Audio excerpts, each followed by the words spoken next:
I'm sure a lot of you guys remember the old ceremonial hunting tradition of eating the heart out of the first animal you kill. Meat from those organs are among the most nutrient-rich foods on the planet. You can get those same benefits your ancestors craved via convenient daily capsules from Heart and Soil. Find out more at heartandsoil.co. And remember, use code MeatEater for 10% off your purchase. There's nothing like snook hook sets at dawn or catching a tarpon in the moonlight. Find your next fishing trip made easy on fishingbooker.com and experience the magic of the Sunshine State or any other destination on your fishing bucket list. Book a blue water adventure in search of sailfish or go snapper fishing with the kids.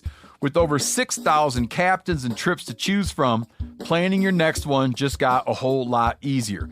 Download the Fishing Booker app on the Google Play or App Store or visit them online at fishingbooker.com to book your trip today.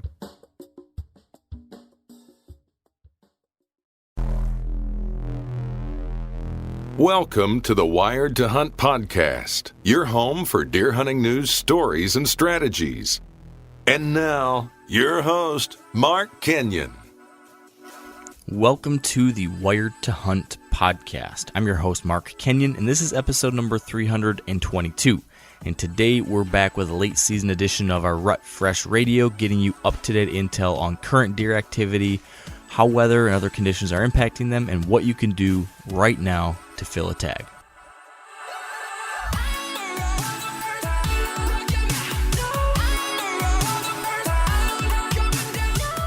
All right, welcome to this week's episode of Wired to Hunt's Rut Fresh Radio. This is your host, Spencer North, and we are without Mark Kenyon this week, as he's in the field looking for Tran, and I just got home from Nebraska after 3 days there hunting in the western part of the state. Ordinarily, during this part of the podcast, Mark and I would talk about some of our own observations that we've had while hunting. And while we can't get his input this week from Michigan, I can tell you what I was seeing in Nebraska. For starters, the conditions were really tough. The area just got pounded with a big snowstorm, and that seemed to move a lot of the deer from public lands down into the obvious places that had really good cover, really good food, and water. On our first day there, Ryan Callahan and I walked 7 miles and were only able to glass up one mule deer doe. That was it. But what was telling was that when we left in our vehicle, a few miles away, we drove by this little river bottom that was a cut cornfield, and in that field there were probably 50 different whitetails. As far as any secondary rut activity, the places that we did see deer, these private land areas, these urban areas like city parks that had deer hanging out there, the deer were so grouped up that there was just naturally some sort of rutting activity where these bucks would be pushing around does, but it didn't seem to the point where it would change the pattern of these deer or anything like that, or cause them to go on these really long walkabouts. But when you put that many deer in one area, there's just going to be some of that where the bucks are nosing around does and that kind of thing. So if I were putting together a late season plan to kill one, like I said, with the snow on the ground in a lot of the country, just look for that obvious stuff, the food, the water, the shelter, and go from there. Use that snow to figure out where these deer are entering and exiting the field, and get there plenty early in the evenings, because it seems like the doe and the fawns are the first ones to file in, and usually right towards sunset, the bucks are the ones to follow. If you want more info like this and a little bit more details on how to kill a buck late season, head over to themeateater.com, where on our homepage right now, you're going to find a recent article from Mark Kenyon called The Late Season Deer Hunting Guide to Success, where Mark talks about what you need to know and what you need to do to pull off a successful mature buck hunt this time of year. Besides my report from Nebraska this week, we're going to hear from Kahl from Minnesota Rackstars in Minnesota. Then we go to Alabama and talk to Andrew Maxwell from the Southern Outdoorsmen podcast. And then in Pennsylvania from East Meets West Hunt podcast, we talk to Beau Martonik. And then we go to Missouri and talk to Colby Bailey from Commit Outdoors. All right, and with that, let's get to the first caller. All right, and joining us on the line next is Kahl from Minnesota Rackstars in Minnesota. Now, Joe, in Minnesota, what would you say the buck activity has been lately on a scale of 1 to 10? I would say probably around 3, just because our firearms season just ended here not too long ago.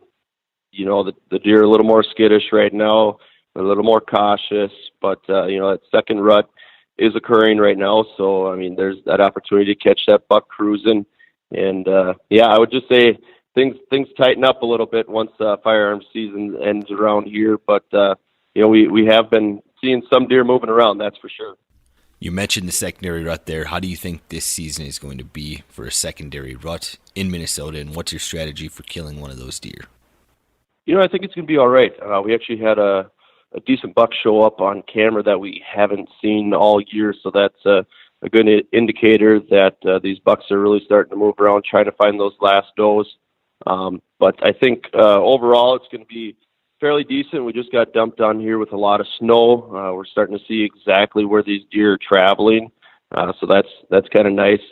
You can run trail cameras all you want, but if you're 10, 15 yards off, you're not going to get those deer on camera. But once you hop out in the snow and out in the woods and you start seeing these tracks, you kind of have an idea of where these deer are traveling. But I would say secondary rut here is going to be pretty good, just because the weather is a lot cooler. Those deer are going to be moving a lot more. And then also with the snow, they're limited where those food sources are. So a lot of things are adding up for a pretty good secondary rut here in Minnesota. You mentioned that you've been seeing some new deer on your trail cameras. What is your trail cam strategy this time of year?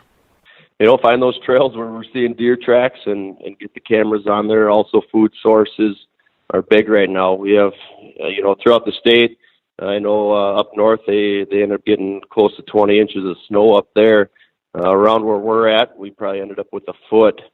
So, instead of, digging around the snow for acorns and stuff, these deer are hitting the cornfields and also the bean fields, the alfalfa fields. So I think, those field edges are a great spot to have trail cameras set up, but then also those heavy trails that you're seeing in the snow. You mentioned food sources there. What other food sources should hunters be focused on in Minnesota? Anything that's standing, harvest fields, they're still attracting, but anything that's standing with the deep snow, it's going to be easier for those deer to access. If it's a standing cornfield, I think those are great spots right now. Standing beans, I know a lot of farmers did not get in their fields to harvest because it was such a wet fall. Anything that's standing I think is going to be a great attraction for deer this winter. You mentioned the recent snowstorm that Minnesota just got. How does that change things for you? Just the travel routes are totally different now. The ditches are filled up completely with snow, and these deer aren't just roaming around anymore. They're going to stay on trails. They're going to go where there's less snow. I know in my yard I have a trail going through my yard now because there's less snow in my yard, but just try to find those pinch points with the snow now, I guess, and try to get on them. What has made it difficult overall is, after rifle season, those deer get a little more cautious. I had a young buck come in a week before rifle season, and he walked right over my track, no problem. And then I ended up going out the weekend after rifle season, and that same buck came through, and he caught my track, and he, was very alert right after he caught that. So these deer are a lot more cautious now. They're moving just after, sunset. So it makes it a little more difficult, but it makes it more of a challenge, and that's what makes it fun. Do you notice a change in bedding come December in Minnesota? No doubt. They're going to go where there's good thermal cover, whether it's cattails or pine trees are a good source of cover come, December and January. We're supposed to be getting a really hard cold front coming through here pretty quick, so those are great areas to key in on. You're going to start seeing a shift in their patterns, that's for sure, just because of the snow and the cold. Going forward then in this next week or so, what do you think that buck activity is going to be on a scale of 1 to 10 in Minnesota? I would say it's probably going to be the same, about around a 3 or 4. Like I said, it's getting more difficult now, but there's still going to be some bucks moving around yet, looking for those last available does. And that's what makes it so rewarding taking a deer this time of year, because you're faced with more adversity, and then when you're able to overcome that, it makes it really rewarding. All right, Joe, good luck to you and everyone else from Minnesota Rackstars. Thanks for joining me. Sounds good. Thanks, Spencer. All right, and joining us on the line next is Andrew Maxwell in Alabama from the Southern Outdoorsmen podcast. Now, Andrew, in Alabama, what would you say the buck activity has been lately on a scale of 1 to 10? I'm going to go ahead and go with probably like a 6, maybe a 7. The reason I say that is because in my particular area, we're just now kind of teetering on the edge of rut. And I've been doing a little pre-rut hunting lately, and I've had a few encounters, but a couple friends of mine have actually already had success and killed some bucks. And talking to them about how they did it, it was mainly killing them in the bedding areas. So the deer really aren't, cruising out in daylight a whole bunch, like they would be probably later in this week. But they're definitely there to be had, and they're running a lot of scrapes right now, as what we've seen. So yeah, I mean, I'd put it like a 6.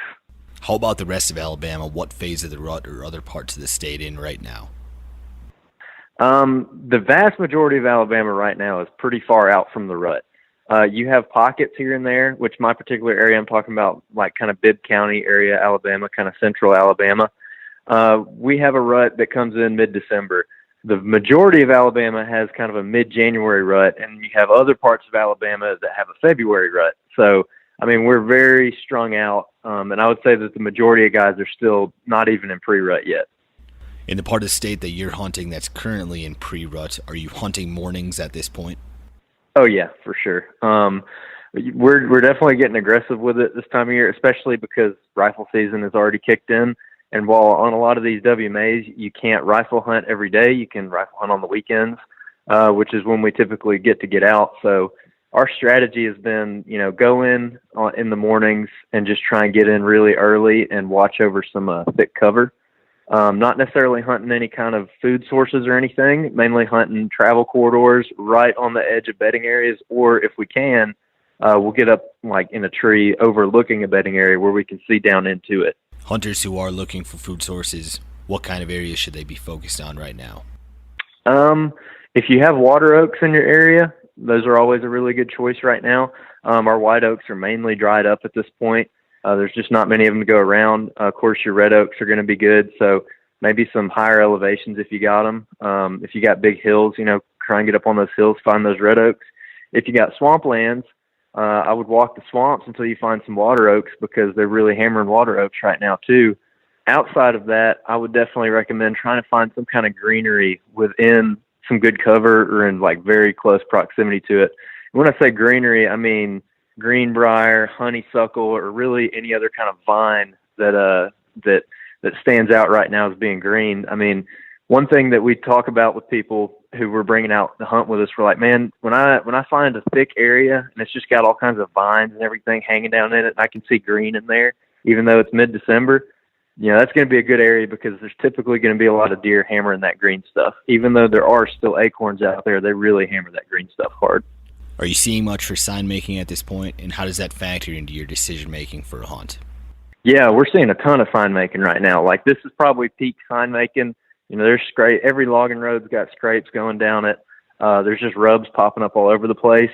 So we're not necessarily hunting based off that. I mean, it's a confidence thing. If you see that's there, and I mean, if it's just screaming red hot, then we're definitely going to hunt in the area.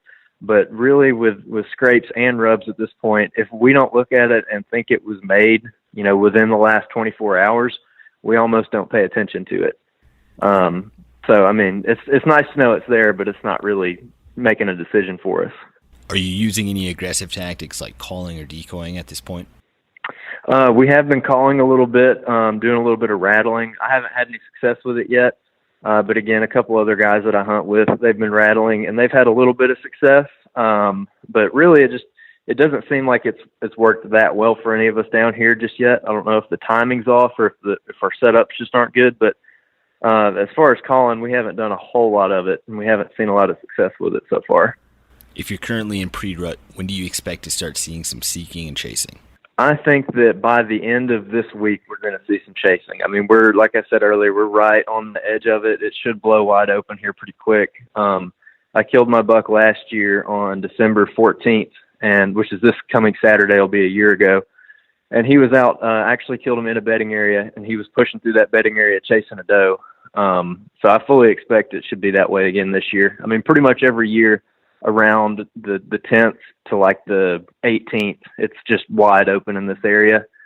And, weather conditions might have an impact on that. People say like the rut happens sooner or later, but the breeding dates are always pretty much the same. So, they're out there chasing and doing their thing. It's just a matter of if you're in the right spot or not. Going forward then in this next week or so, what do you expect that buck activity to be on a scale of 1 to 10 in Alabama? I'm going to go with like an 8 or a 9 because, again, the weather conditions this weekend aren't all that fantastic. We're looking at like probably highs in the mid-60s and kind of rainy. But again, like I said, the breeding dates are consistent year to year. So that the deer have to be out there doing their thing somewhere. It's just a matter of if we're on top of them or not. So I think the buck movement's going to be there, but whether or not we can capitalize on it's definitely going to depend if we can push into the right areas. All right, Andrew. Well, I'm jealous that the best rut hunting is still ahead of you. Good luck and thanks for joining me. Appreciate it, Spencer. Now, a lot of you guys are familiar with the old hunting tradition of eating, some organ, the heart or a chunk of liver off the first animal you kill. I had that when I was a little kid, and it was a big deal. Organ meats were always prized by frontier people who knew the importance of getting a lot of different minerals and nutrients. And as often is the case, those guys were onto something, because organs are among the most nutrient-rich foods on the planet. And you can get the same benefits your ancestors craved via convenient daily capsules from Heart and Soil, made exclusively from regeneratively raised, grass-fed, and finished cattle. Heart and Soil's unique freeze-drying process means all those important nutrients are trapped in, ensuring you experience every one of the benefits of nature's superfood in a clean, convenient, taste-free capsule. Find out more at heartandsoil.co. And make sure to use code MeatEater for 10% off your purchase. That's heartandsoil.co. Use the code MeatEater. You ever get that feeling you're stuck inside staring at screens and a primal urge kicks in? You crave wide open spaces, fresh air, the chance to connect with the land?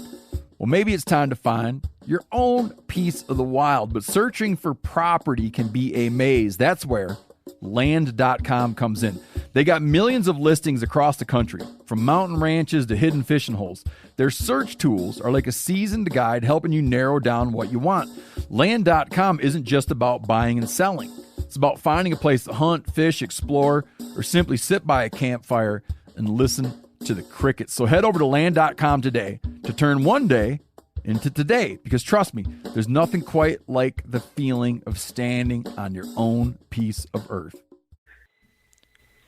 All right, and joining us on the line next is Colby Bailey in Missouri from Commit Outdoors. Now, Colby, in Missouri, what would you say the buck activity has been lately on a scale of 1 to 10? Lately, I would say probably at a 4 to 5. In the last week or so, it has dramatically dropped. Any cell cam activity that we've had has been mainly after dark. I was lucky enough to harvest my first buck, or my second buck, I guess, of the season, during rifle season, but that was November 19th, and I think I was lucky enough to catch kind of a late cruiser that had been bouncing around, I think, from bedding area to bedding area, and I happened just to be set up outside of a small little bedding area that was pretty woolly as far as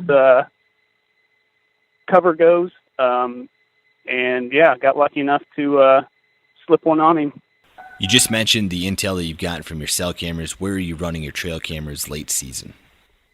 I have kind of moved them around as far as the season has progressed. Early season, I had them kind of on my food sources and travel corridors. Midway through to the cameras that I could access pretty easily, I kind of moved them more towards the bedding areas and outside of bedding areas that I could check relatively easy. and then I have kind of moved them more towards the food sources here lately. I've got a couple on the travel corridors, but it's been pretty interesting, I guess, to see the dramatic decrease of activity on the cameras and kind of correlate 2 and 2 together as far as how the season's progressed and how the ruts went on. What food sources should hunters in Missouri be focused on right now?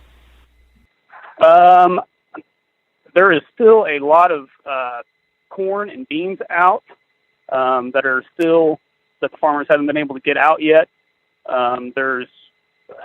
It's actually been pretty tough to hunt any food sources here in Missouri. Really, like I said, it's been, I think, really wet for the farmers to get in and get some of those crops picked. So if a person could sit on some bean fields or ag fields, as far as that goes, corn obviously makes it a little tough to see anything in, but you might catch something sneaking in and out. Is the gun pressure significant enough in Missouri that you notice a shift in buck movement this time of year? We mainly in north central Missouri, where I'm located at, there's not too many farmers that have any large parcels. I know of a few people that have, 300-400 acres, but I mainly hunt small 50 to 80 acre parcels, and it seems like if you can let them lay low and kind of stay out to the best times of the season, I think that has definitely helped in our scenario, is just not pressure spots that we want to go into, and kind of let everybody else put their pressure on them and have kind of a sanctuary more or less for them when time does come. Do you notice a change in bedding this time of year? Yes, actually, one of the properties that I hunt is basically a CRP tall grassy area. And as the season progresses, I have twice actually this year, we kicked up a solid mature buck with a doe right out in the middle of the CRP grass. So as the season progressed from early season where they wanted to be in the cover, they've kind of eased their way out, and they are in the open, I guess, a little bit more, but they're locked tight when we have found them. And so I think the bucks are just following the does, and wherever they want to cruise to, they're just tagging along. Going forward then this next week or so, what do you think that buck activity is going to be on a scale of 1 to 10 in Missouri? From a week ago, it has dramatically decreased in my neck of the woods. Like I said, from the trail cameras and the pressure that we've put on them as far as like rifle season and bow season starting back up. I would say if you're lucky, you might be a 5. I would say in most areas probably be a 4-3 area. All right, Colby. Well, good luck to you and everyone else from Commit Outdoors. Thanks for joining me. Spencer, I appreciate you, man. You guys have a good one. Good luck this season.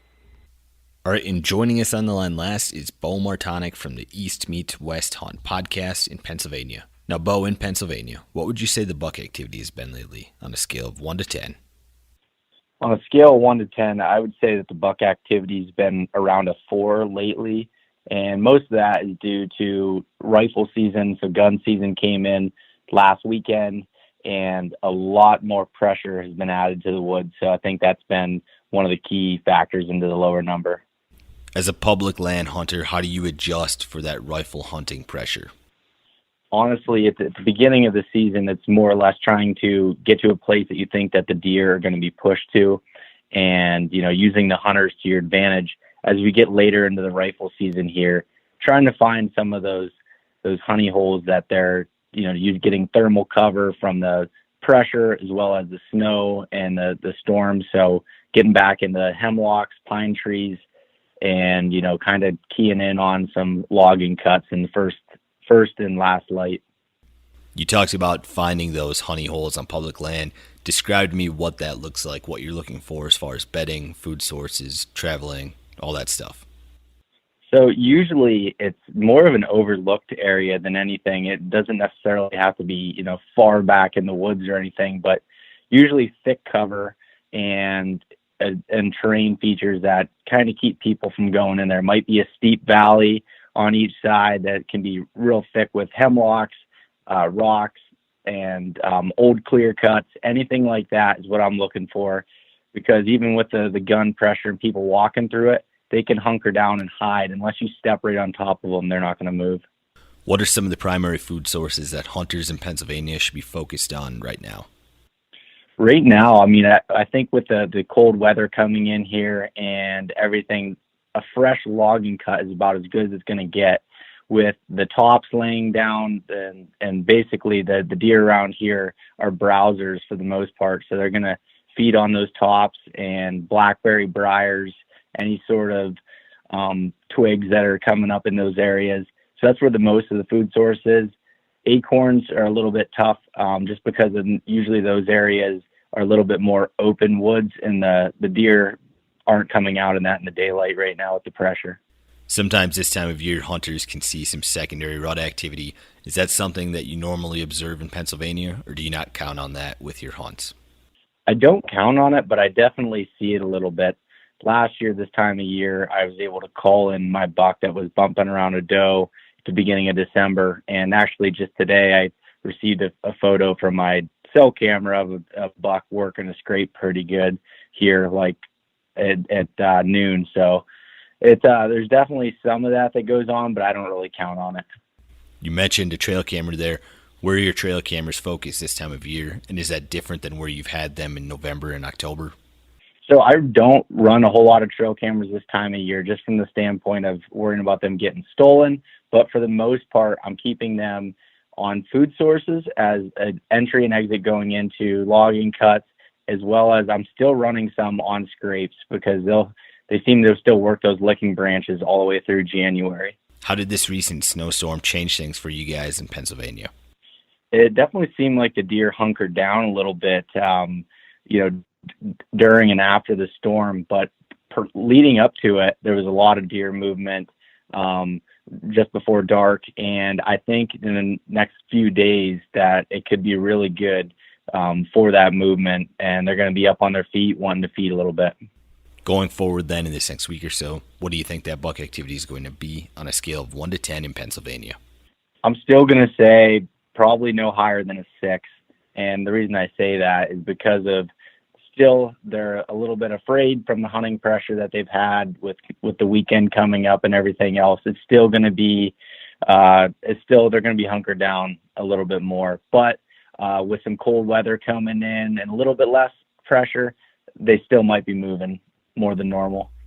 All right, Beau, I'd look forward to following your adventures on East Meets West. Thanks for joining me, and good luck. Thanks, Spencer. All right, that concludes this week's episode of Rut Fresh Radio. Thanks to Joe, Andrew, Colby, and Beau for joining me, and thank you guys for listening. As they say, the late season is the great season, so I hope everyone gets out there for some December whitetail hunting. We'll talk to you next week, but until then, stay wired to hunt.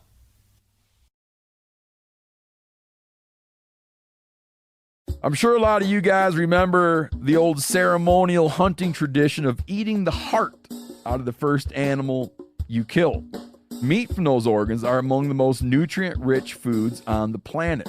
You can get those same benefits your ancestors craved via convenient daily capsules from Heart and Soil. Find out more at heartandsoil.co. And remember, use code MeatEater for 10% off your purchase.